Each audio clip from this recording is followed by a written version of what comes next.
Greetings and welcome to Train Signal. You're watching Getting Ready to Install Microsoft Lync Server 2013. In this video presentation, we're going to be taking a look at a lot of the steps that are required to set up Microsoft Lync Server. We're going to start off with an installation process overview, so we should have a really good understanding of what's involved with setting up Microsoft Lync Server. We'll also take a look at the infrastructure and your system requirements, your file server requirements, your Active Directory requirements, and your SQL Server requirements.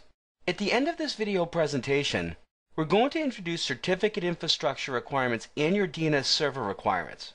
And then we'll wrap up this video with a demonstration on setting up DNS and preparing your forest for Microsoft Lync.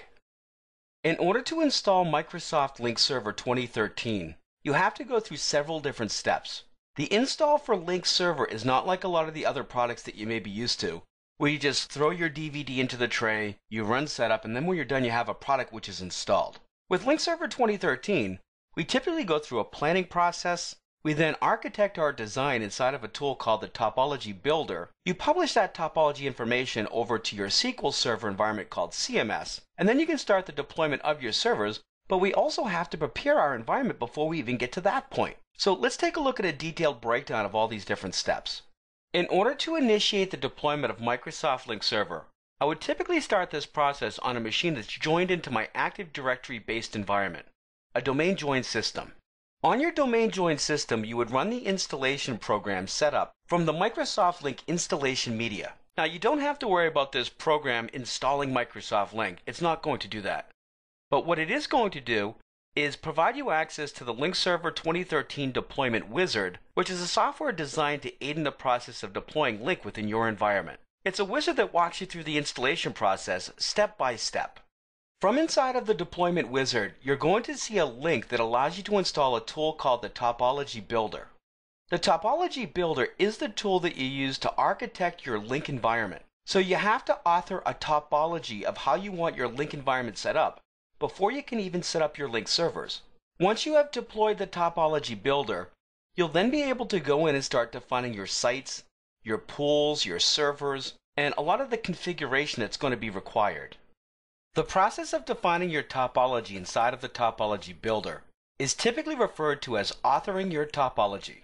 From inside of your Lync Server 2013 Deployment Wizard, you're also going to see an option that allows you to prepare your Active Directory-based environment for the deployment of Lync.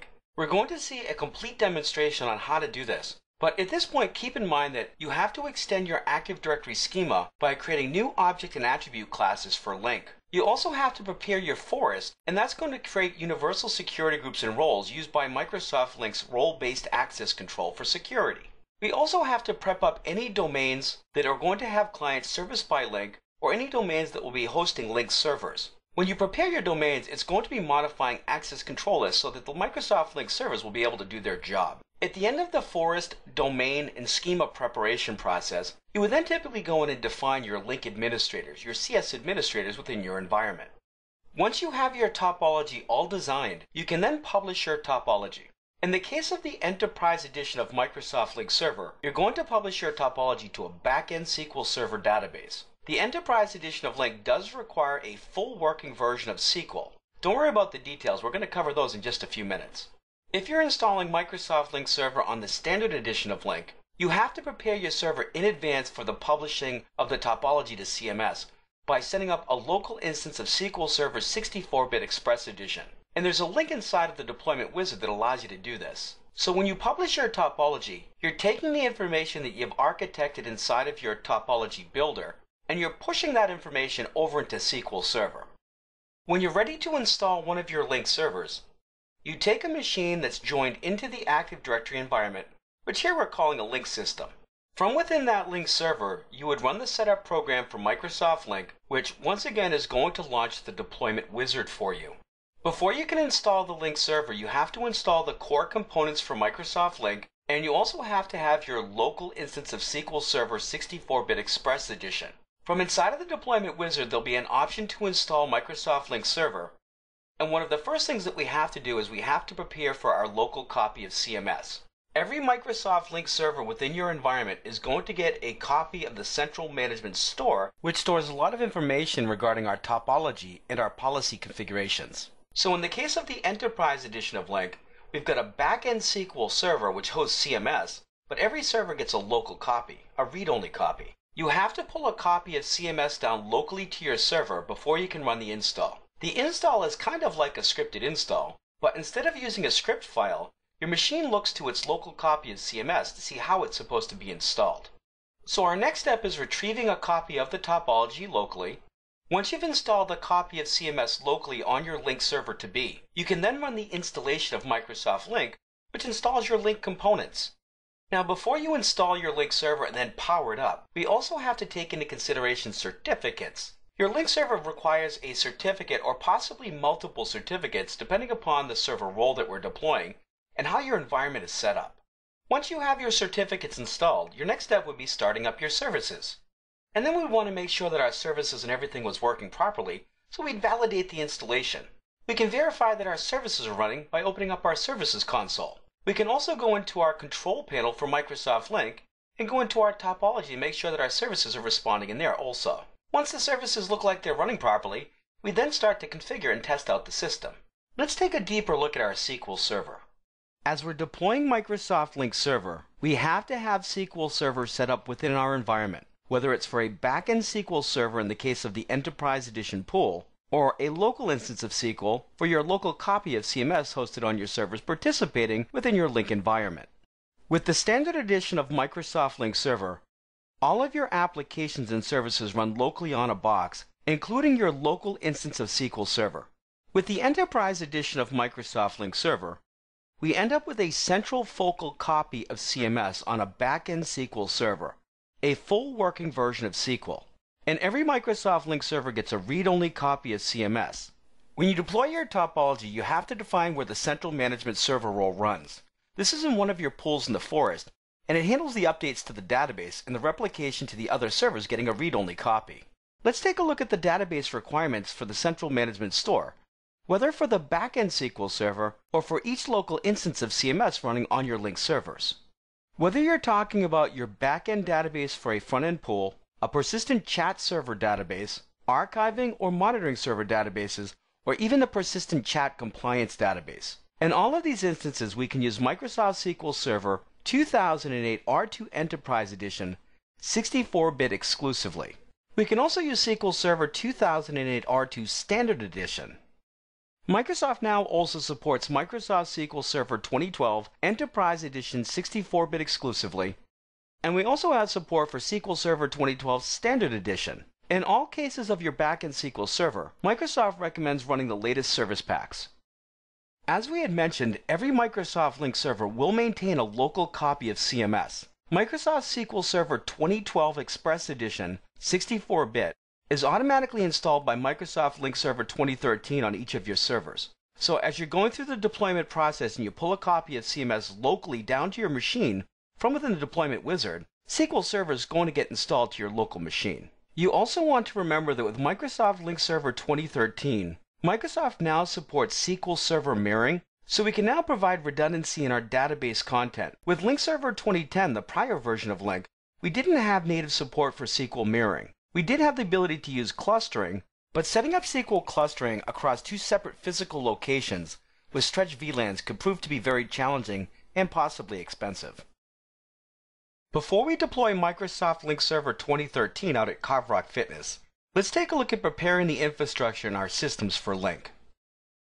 You're going to find that the hardware requirements are going to be very similar for front-end servers, back-end servers, standard edition servers, and for your persistent chat servers.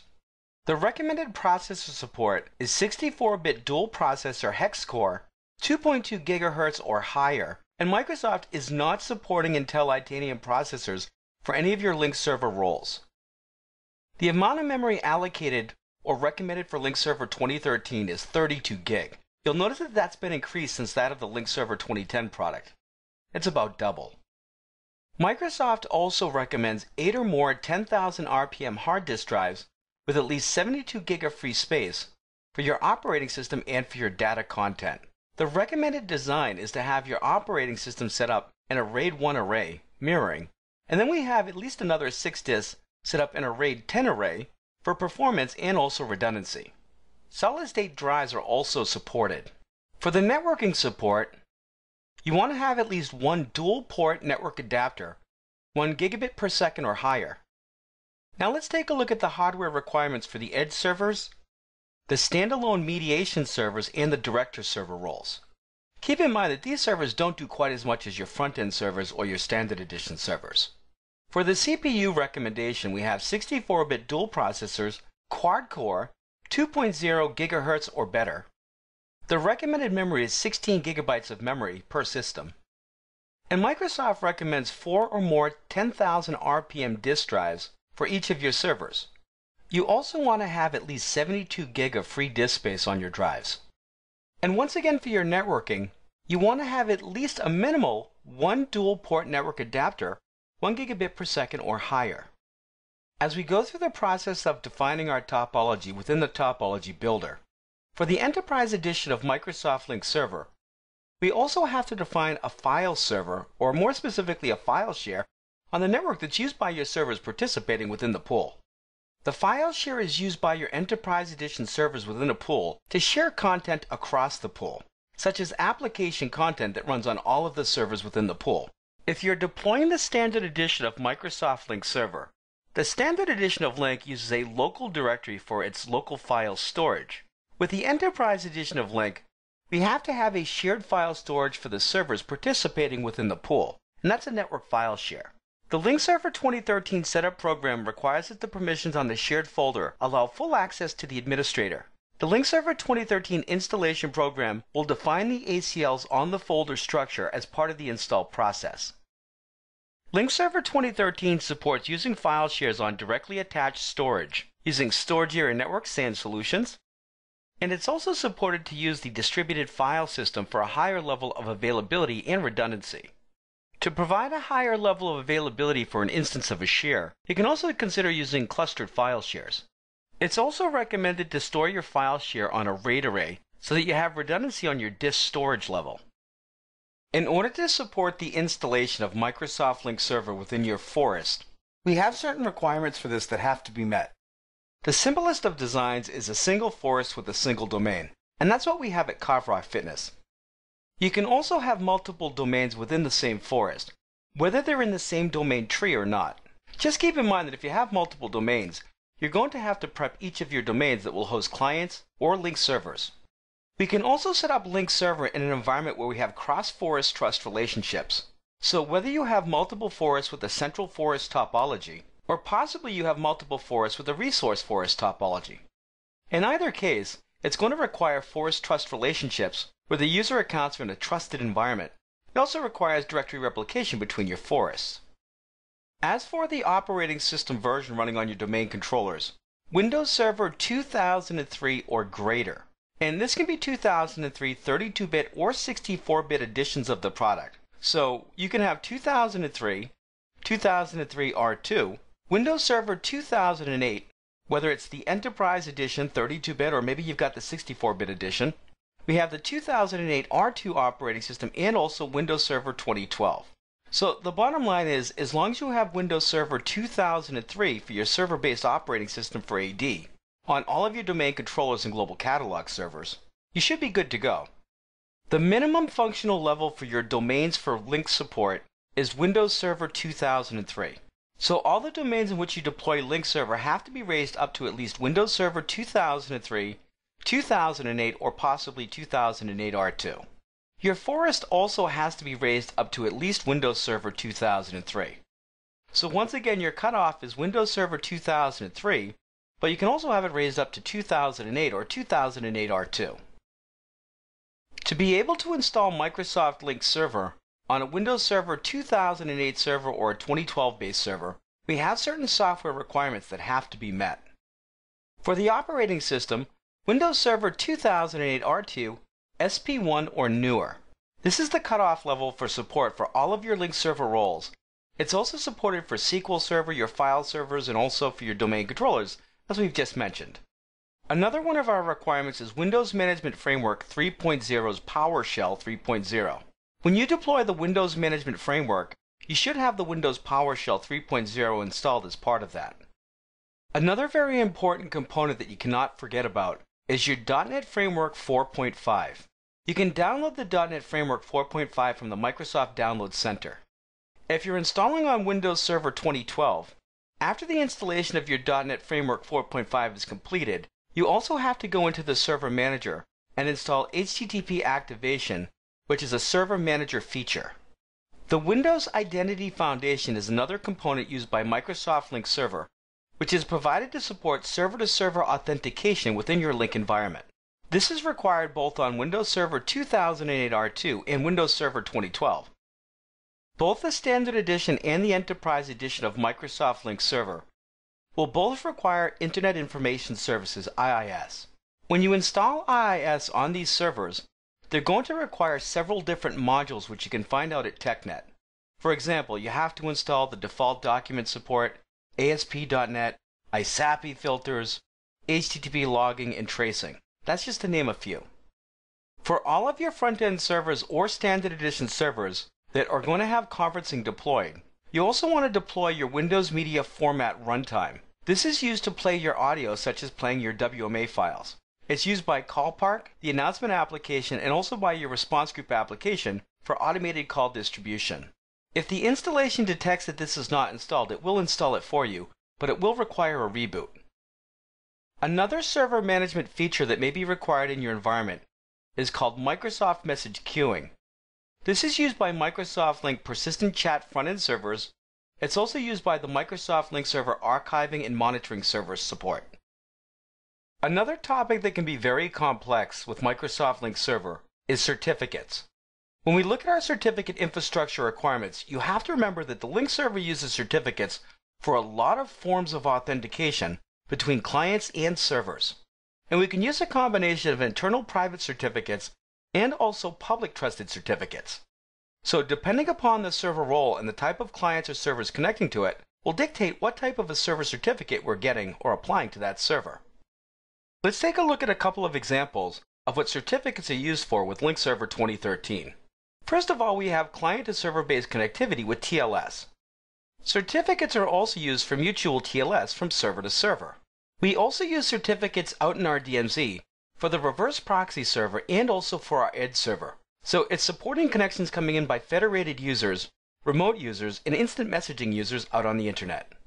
The Access Edge service running on your Edge server out in your DMZ provides support for clients connecting in over port 443 with a secure connection.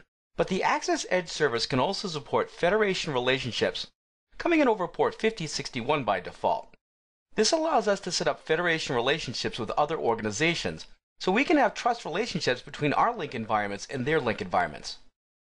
Certificates are used to support clients connecting in externally for a conference connection, coming in through the reverse proxy and through the Edge server in the DMZ.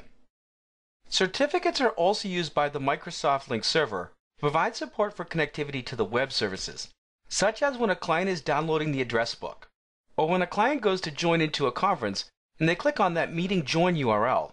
Another example would be when your client's running IP-based phones, connect to pull down a list of patches through the device update services. When you're designing your certificates for your Lync infrastructure, you want to take a look at the Lync Server 2013 planning tool. It will provide you with a lot of great information that can be useful when coming up with your certificate requirements, such as your certificate names. You typically want to make sure that you have certificates that will support subject alternative names, because Lync servers typically have to support many different names on the certificates. All of your server certificates also have to support server authorization. Your server certificates must contain a certificate revocation list distribution point, which is typically identified through a web-based URL. It's used by clients to verify if that certificate is still valid or if it has been revoked from the certificate authority. For any servers that are going to be using internal private certificates coming from an internal trusted CA, one that we're using inside of our organization exclusively, we can use auto-enrollment. Auto-enrollment is a feature that is supported by Microsoft's enterprise CAs. They allow you to push out certificates to machines or users by using Active Directory group policy objects. The key length recommended by Microsoft is 2048, but 1024 and 4096 are also supported. The default hashing algorithm supported by Microsoft is RSA, but there's also support for ECDH P256, P384, and P521 hashing algorithms. In order to host Lync Server 2013 within an organization, you have to design and set up your DNS infrastructure to support the product. Now, once again, this can be a very complex topic, and it's a great area where you want to use the Lync 2013 planning tool. So as I go through this demonstration, keep in mind that there are entries that I may not be providing here that you may require inside of your organization. So this is going to be a general high-level overview of some of the types of entries that you're going to possibly bump into. Inside of your DNS server, you're going to have to provide resolution for the name of your pool. So if I'm using the Enterprise Edition of Microsoft Lync, the name of my pool, such as pool.carverockfitness.com, is going to either have to map down to the virtual IP address of a hardware load balancing appliance if I'm using HLB to route the traffic to the servers behind it. If I'm using DNS-based load balancing, the name of my pool is going to have to map down to the IP address of each of the servers in a pool. So if I have 3 front-end servers, pool.carverockfitness.com will be added into DNS more than once for each server in the pool. It uses a combination of round-robin and technology developed into your clients, so it knows how to fail over based upon those round-robin responses. Each of your Microsoft Lync servers within your organization are also going to require a hostname record and a record inside of DNS. So this would include any of your pool servers, front-end servers, mediation servers, directors, and the internal interface of your edge servers. We use hostnames to resolve names to IP address mappings, and that's used extensively within the internal environment, from client to server to server, and even over from server back to your backend SQL servers. On our internal DNS server, we also have to provide name to IP address mappings for our simple URLs that we're using to connect over to the Microsoft Lync server. For dial-up access support, we have a dial-in simple URL, which is used to gain access to the dial-in conferencing webpage, which provides telephone numbers that we can use to dial into conferences. We also have a meet simple URL, which is used to join into meetings. So when you click on a link to join into a meeting, it connects you over to a meet simple URL. We also have the administrative simple URL, which is used for connecting over to administer Microsoft Lync by connecting to the control panel. For clients inside of the organization, the simple URLs will typically route us over to the front-end pools. If we're using the Enterprise Edition of Microsoft Lync Server, and we install multiple servers within a pool, which is what we would do, if you were using hardware-based load balancing for all of the traffic to the pool, we could use the same name for all of the traffic going over to the pool, including your media streaming traffic, your SIP traffic, as well as your web traffic. Well, if you're using DNS-based load balancing, you have to use hardware-based load balancing for your web-based traffic. In the case of DNS load balancing, it forces us to use a different name for our web-based traffic, and we route that traffic through a virtual IP address on the hardware load balancing appliance. So as a result of this, if I'm using DNS-based load balancing, I'm going to have to come up with another name that's going to route traffic over to the hardware load balancing appliance for the web-based traffic. As you define your internal DNS, we also have records that can be used by your clients for auto-discovery. Whether it's software-based clients, such as your Lync 2010 client, your Lync 2013 clients, or maybe even the legacy Lync 2010 attendant. When you're defining your internal DNS, one of the things that we cannot forget about is our clients. And your clients have the ability to auto-discover how to connect into the Lync environment. They can locate the servers that can authenticate and register them through auto-discovery of DNS records. This includes your software-based clients like your Lync client, your legacy Lync attendant, or your legacy Lync client. It also includes your IP-based phones running your Lync Phone Edition. With your Lync Phone Edition clients on your network, we also have certain DNS records that are required by these devices. DNS records that can be used for auto-discovery for authentication and registration, DNS records that can be used to locate the time sync service on the network, and DNS records that can be used for locating the device update services where those devices can pull down their patches. In this next diagram, we see an example of client traffic connecting into your front-end pool coming in through a hardware load balanced appliance. You can route your traffic over to the front-end pool through a hardware load balancing appliance for all of your traffic. So this would include your web-based traffic, your SIP traffic, and your media streaming traffic from your clients. If you're using HLB for all of the traffic, so when a client goes to connect over to the front-end pool, the client has to connect over to a name that's mapping down to the virtual IP address of the hardware load balancer. So in our case, it would be something like pool.carverockfitness.com. If you're using a hardware load balancer for all of the traffic, you can use the same exact name for your pool that you're going to use for your web-based traffic. With your web-based traffic, we don't have the ability to use DNS-based load balancing for that support. So in this second diagram, you see an example where I'm using DNS load balancing for SIP and media traffic, but when it comes to my web-based traffic, I have to use a different name for that. So if I'm using pool.carveroutfitness.com, DNS traffic getting routed over to my pool. So if I'm using the name pool.carveroutfitness.com for my SIP and media traffic, and I'm using DNS load balancing, I'm going to have to come up with another name that I'm going to use for the web-based traffic. Before we end the presentation and go into our demonstration, I'd like to provide you with a couple of DNS records that you're likely to bump into with your Lync design. The first entry I have here is a host A record. Well, I've actually provided more than one host record.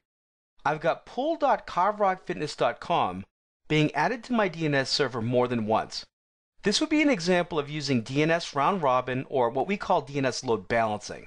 It's actually using round robin on the back end with load balancing technology built into your client. If I was using hardware load balancing for my SIP and media traffic, I would only have to provide one entry that would route over to the VIP of my hardware load balancing appliance.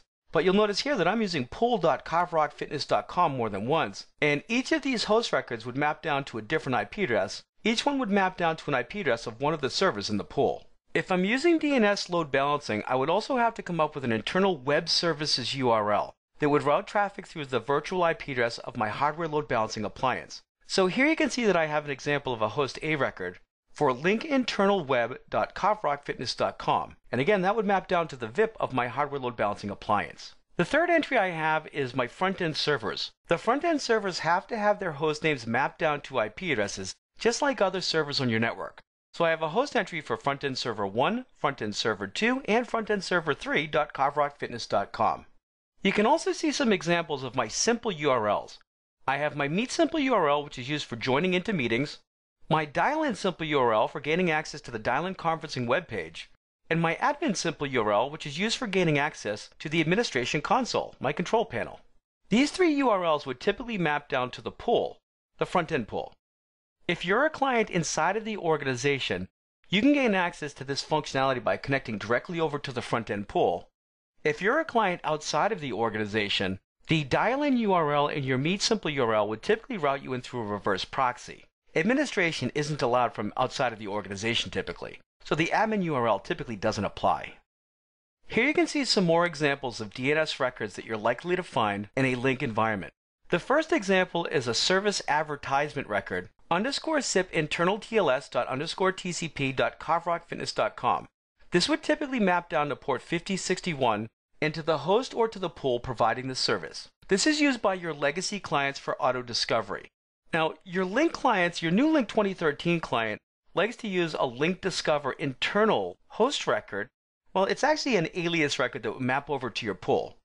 So, whereas with Lync Server 2010, it would use the first entry, the SRV record, your Lync Server 2013 client would actually prefer to use that Lync Discover internal record.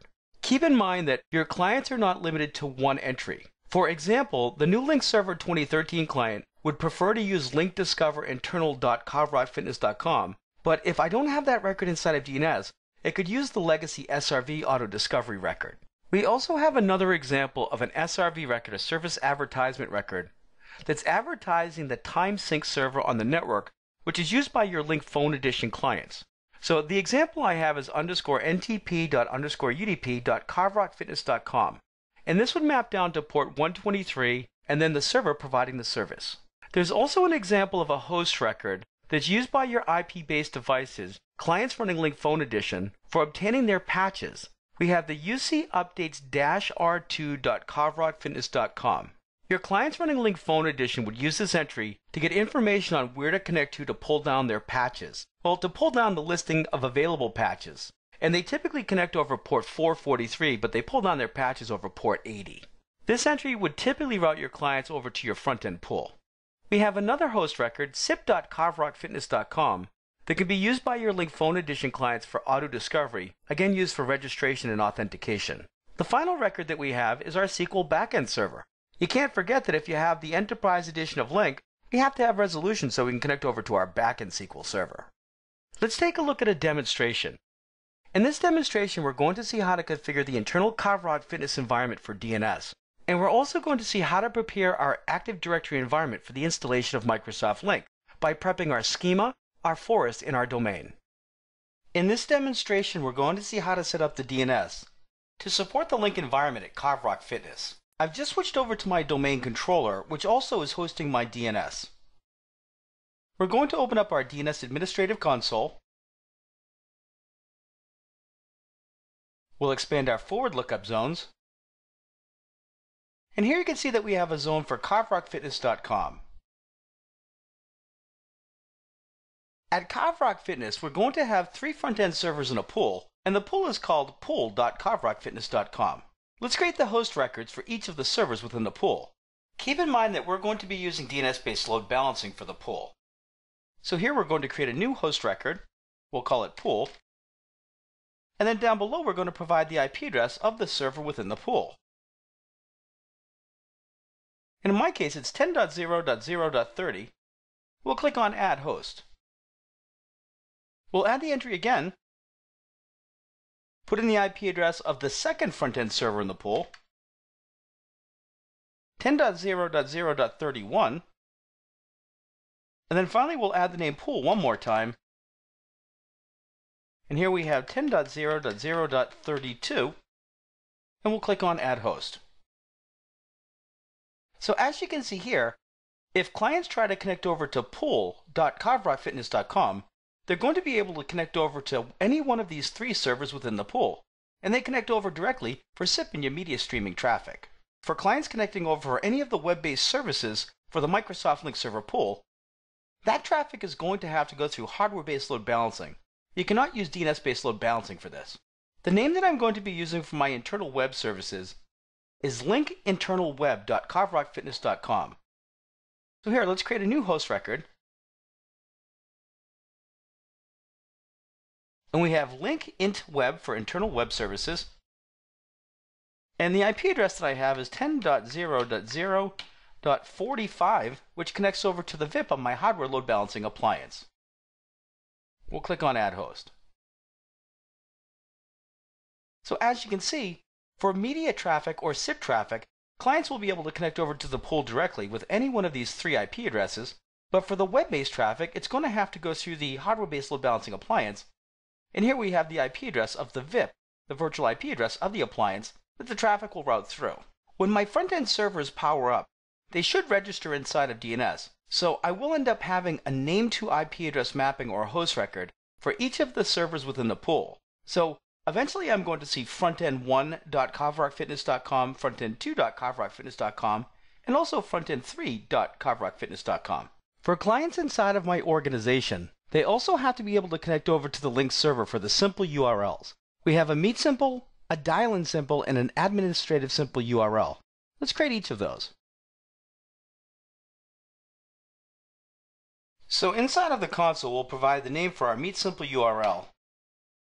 And ours is going to be meet.carverockfitness.com. And the IP address for this is going to route over to that internal web services VIP that we have on the hardware load balancing appliance. 10.0.0.45. We'll click on Add. We have our dial-in simple URL, and ours is going to be labeled dial-in. We'll point over to that same virtual IP address on the hardware load balancing appliance for web traffic. 10.0.0.45.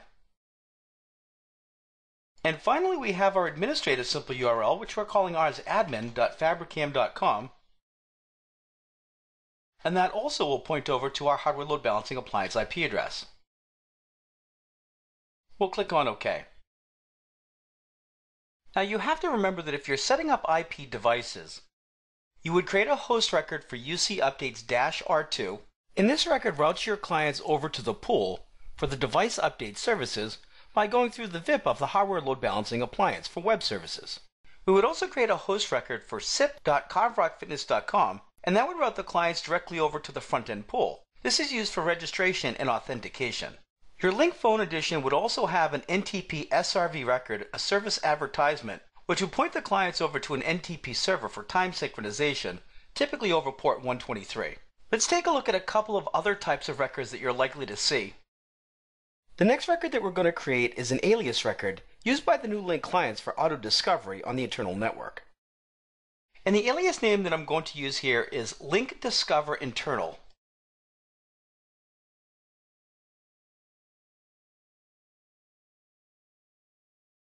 And the name itself is going to map down to another name that I already have inside of my database.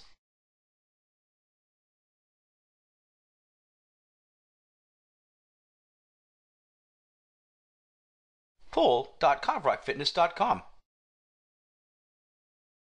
The Lync Discover internal namespace is used by your new Lync 2013 client to auto-discover how to connect and register in the Lync environment if they're on the internal network. If the client isn't able to discover a Lync Discover internal namespace inside of DNS, it can look for a Lync Discover record, possibly for external connectivity. Your Lync 2013 clients can also use the SRV records like we used back with Lync Server 2010. Let's take a look at that. Underneath kovrockfitness.com, I'm going to right-click, create a new other record type. We'll choose Service Location Record, SRV. And then here we specify the service, and in my case it's going to be _SIP internal TLS. The protocol that I'm using is TCP. So here I provide _TCP. The port that we're going to use for connectivity is port 5061. And the host offering this service is the front-end pool itself. pool.kovrockfitness.com.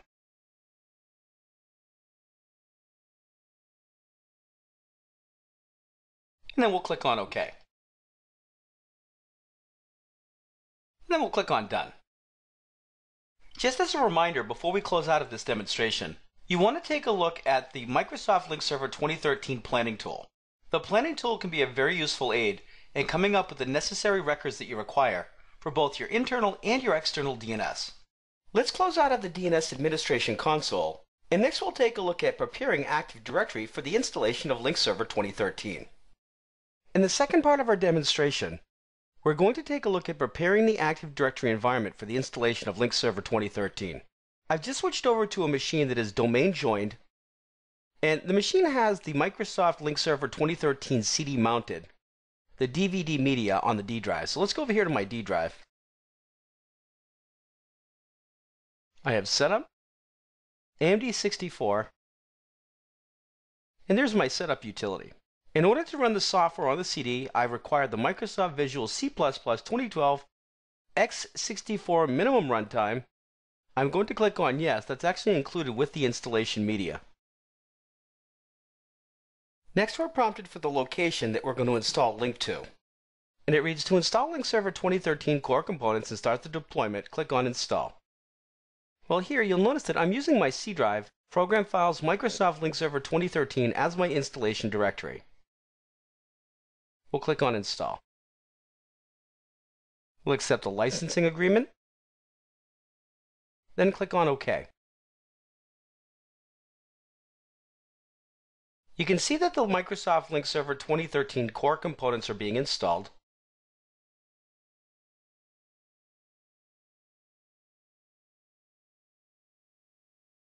And then the Microsoft Lync Server deployment wizard opens up. Now, what we're concerned with is preparing Active Directory for the installation of Microsoft Lync Server. Before you can deploy Lync Server within your environment, you have to extend your Active Directory schema, so you prep your schema. We also have to prepare the forest and the domains. You can see that my system is currently checking out the deployment state. It's querying for information so it knows how the environment is currently configured, or in our case, not configured. So we're ready to prepare Active Directory, so we're going to click on the link. And you can see that it walks me through the preparation process step by step. In step number 1, we prepare the schema. This is a process that is going to extend your Active Directory schema. It's going to create brand new object classes and attribute classes inside of AD.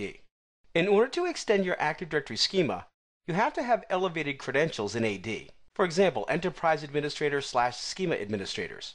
In larger environments, you may have to have your AD administrators perform this action for you. Here, I'm going to click on Run. We'll click on Next. You can see the commandlet that's running, install -cs AD server schema. and we'll let that run for a moment. Now you can see that it's finished preparing the schema. You can click on Finish. You can also view the logs to see what has actually happened.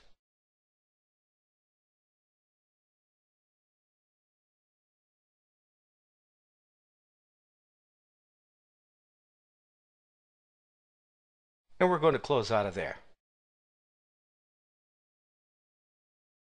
In step number 2, you verify the replication of your schema partition. If you just modified your Active Directory schema, the schema changes have to replicate to your other domain controllers within your environment. In my demonstration environment, there's really nothing to check because I'm using a single domain controller. Step number 3, we prepare the current forest. Run once per deployment, it creates global settings and universal groups for Lync server components. Well, what this is going to do is create universal security groups that are used by Microsoft Lync Server for role-based access control and other purposes. I'm going to run this, and remember that I'm an enterprise administrator. I have top-level administrative access throughout the forest right now. So I'm going to click on Run. Click on Next. Down below, you specify where you want your universal security groups to get created. I'm going to use my local domain. And then you can see that I have the enable-cs AD forest commandlet, which is running. Once again, we'll click on Finish. And if you want to look at the prerequisites that are necessary to run this, you can see here I'm logged on as an enterprise admin. And my PC is part of the domain environment. It's a member of the root domain of the forest. Step number 4, we verify the replication of the global catalogs. Once again, I've only got a single domain controller for my demonstration purposes, so I have nothing to check. So we'll go to step number 5, which is preparing my current domain. When you prepare the current domain, you run this once per each domain that either hosts Lync clients or Lync servers. And it's going to modify the access control lists. It defines ACE's access control entries that are going to allow the Microsoft Lync server environment to be able to do its job. Here, we're going to click on Run. This would require that you're a domain admin to run this. Here, we'll click on Next. And then Finish. And you'll notice the commandlet enable-cs AD domain. If I look at the prerequisites, you only have to be a domain admin for this one, as opposed to being the enterprise admin or a schema admin. Once again, in step number 6, in a multi-domain environment, or in an environment where you have multiple domain controllers or possibly sites with links connecting them together, you may have to verify that your replication has occurred. So for us, we don't have to worry about that, but let's take a look at step number 7. Step number 7 is really kind of a reminder to let you know that now that you've gone out and you've created these universal security groups, you would go in and define your new Lync administrators, your CS administrators. So here with step number 7, it's a reminder to go take a look at the universal group called CS administrator and to add your administrators into that group. So here, let's go back to the deploy link. I'm going to exit out of here. And from inside of the run line, we'll type dsa.msc. This opens up Active Directory's users and computers. Underneath my users container, you can see that I now have a bunch of universal security groups. Here's my CS administrator. We'll click on Members, Add.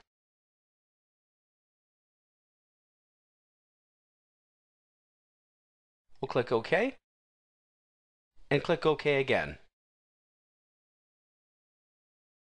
So we now have Active Directory all prepared and ready for the installation of Microsoft Lync Server. So we can then move on to the process of creating our topology and publishing it. I hope you've enjoyed the demonstration, and we'll see you in the next video.